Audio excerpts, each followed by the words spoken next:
આજ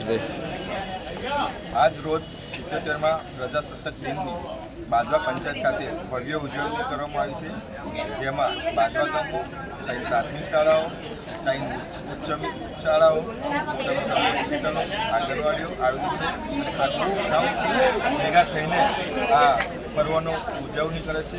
અને ખાસ કરીને તો મારે એક એવો સંદેશ આપવો છે કે અમારા બાજવા ગામની હોમગાર્ડનું હબ છે અને હોમગાર્ડમાં આ વખતે 14 જાન્યુઆરી એટલે કે ઉત્તરાયણના દિવસે એક અકસ્માત થયો હતો. ભૂગાની ગેસથી આગ લાગી હતી અને અમારા જ ગામમાં એક હોમગાર્ડના જવાન ઠાકોરભાઈએ એ આગ બોલાવવાનું કામ કરીને આખા બાજવા ગામ પરથી કામ નામ રોશન કર્યું હતું.